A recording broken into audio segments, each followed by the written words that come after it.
You can't be serious. Ethan stared at me across our kitchen island, his coffee cup suspended halfway to his mouth.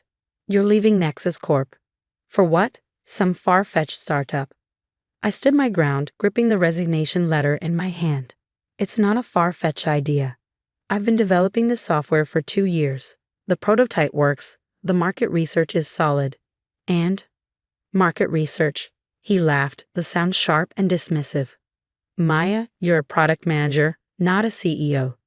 Do you have any idea how many startups fail in their first year? My name is Maya Roberts, and at 35, I was about to leave my stable 6-figure job to pursue something I'd been quietly building on nights and weekends. Something that could revolutionize how small businesses ran their operations. Something that my husband apparently thought was a joke. I know exactly how many fail, I said, keeping my voice steady. I also know why they fail, and I've planned for every contingency. Ethan set his cup down with a sharp click. Have you planned for what happens when you burn through our savings? When you can't make the mortgage payments on this house? I'm not touching our joint savings, I replied. I've been building my own fund for this, and I've already secured seed funding. That got his attention. His head snapped up, eyes narrowing. What seed funding? From who? Clara Jensen. Your old college roommate, he scoffed. The one who inherited her father's venture capital firm. This just keeps getting better. So you're not just risking everything on a whim. You're doing it with nepotism money. I felt my face flush with anger. Clara invested because she believes in the product. She's seen the prototype, unlike you, since you've never bothered to look at what I've been working on. It was true. For 2 years, I'd worked late into the night, building and testing my software platform. Ethan had barely noticed, too absorbed in his own career as a senior executive at one of the city's biggest tech companies. He'd assumed I was just working late for Nexus, never questioning why I was so engrossed in my laptop on weekends or why I had turned our home office into a makeshift development studio. Fine, he said, standing up and straightening his designer tie. Throw away your career, but don't come crying to me when it all falls apart. And don't expect me to bail you out. He grabbed his briefcase and headed for the door, then paused. You'll be back in 6 months, begging for your old position. Mark my words. The door slammed behind him, leaving me alone in our expensively furnished kitchen. I looked around at the life we built, the high-end refrigerator Ethan had insisted on, the Italian marble countertops, the view of the city skyline through floor-to-ceiling windows, all symbols of success, but whose success? I pulled out my phone and called Clara. Ready to change the world, she answered on the first ring. More than ever, I replied, my voice stronger than I felt. The next few weeks were a blur of activity. I officially resigned from Nexus, ignoring the pitying looks from colleagues who'd heard through the grapevine that I was leaving to start my own company. I secured a small office space. Nothing fancy, just a basic setup with good internet and enough room for the small team I planned to build. Ethan's attitude shifted from dismissive to coldly distant. He started working later, missing dinners, treating me like I'd already failed. One evening, as I sat at our dining table reviewing potential hire resumes, he dropped a newspaper in front of me. Thought you might find this interesting, he said with a smirk. The article was about a failed tech startup, its founder now bankrupt and facing lawsuits. I pushed the paper aside without commenting. I wasn't going to let him shake my confidence, not when I was so close to launch. Clara proved to be more than just an investor. She became my sounding board, my advocate, and sometimes my voice of reason. When I wanted to rush the launch, she made me step back and test more thoroughly. When I doubted myself, she reminded me why we'd invested in the first place. Your husband's clueless, she told me bluntly over coffee one morning. He can't see past his own ego to recognize what you're building. 3 months in, we hired our first employees, a brilliant developer named James who'd left Facebook to join us, and Olivia, a marketing whiz who believed in our vision. Our little office started to feel alive with possibility. The day we launched our beta version, Ethan didn't come home. He texted at midnight. Working late. Don't wait up. I didn't tell him about the 50 small businesses that had signed up for our trial on the first day alone. But it wasn't all smooth sailing. Our first major bug sent me into a panic, keeping me at the office for 48 hours straight until we fixed it. When I finally came home, exhausted but relieved, Ethan was waiting. Having fun playing entrepreneur? He asked, not looking up from his phone.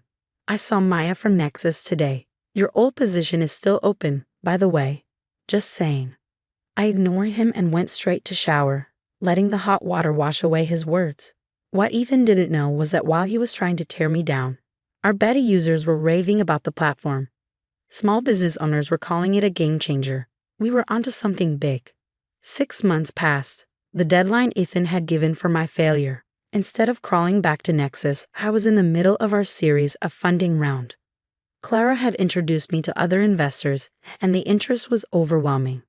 The morning of our biggest pitch meeting, Ethan finally asked about the company. He'd seen something online, a mention in a tech blog about promising startups to watch.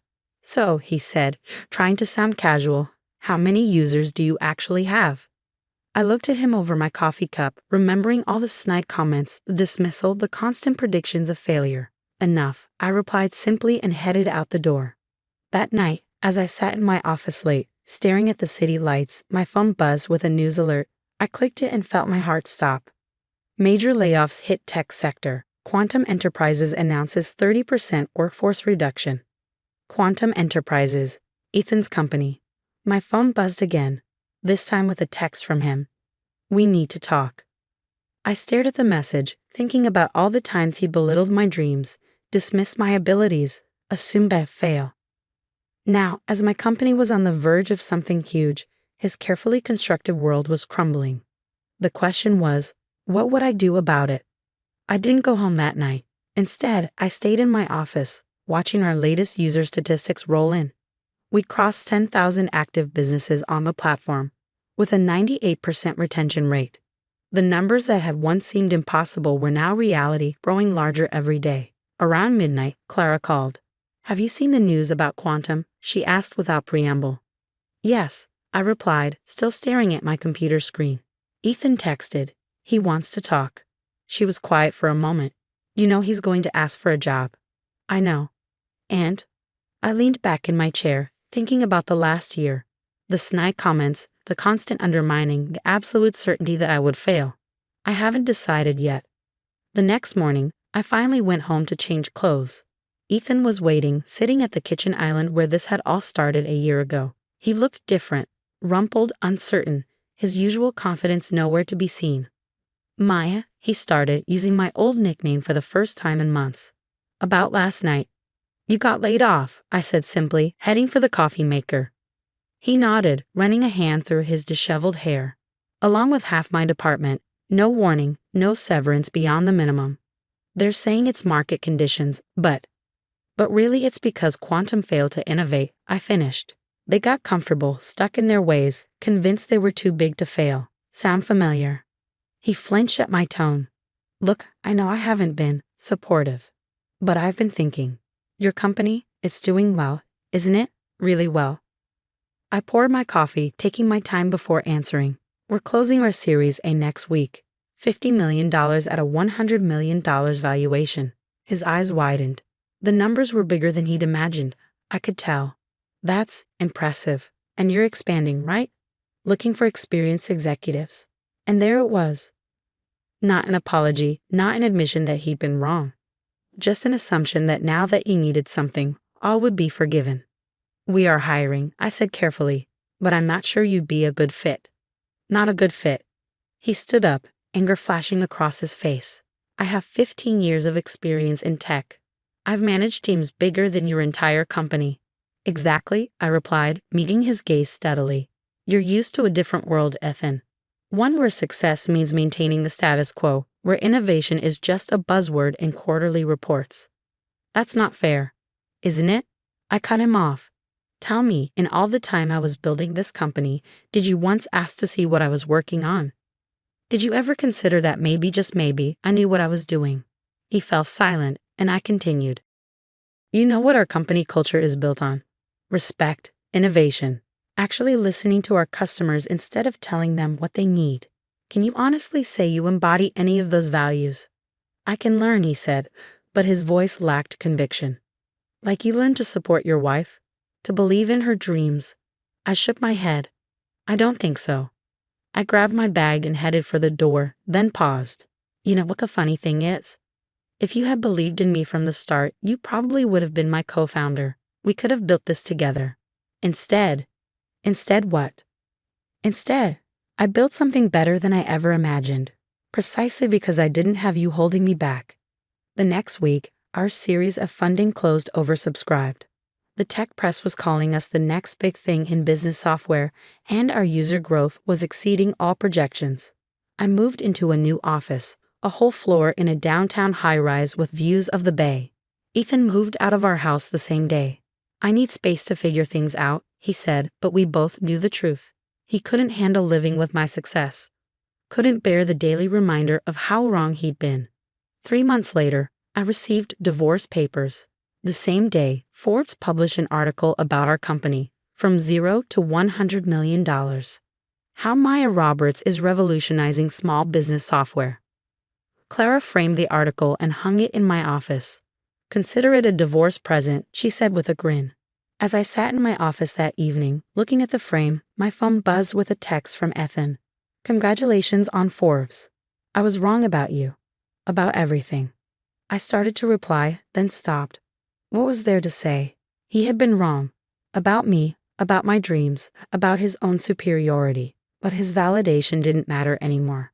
A knock at my door interrupted my thoughts. It was Raj, our first employee, now our CTO.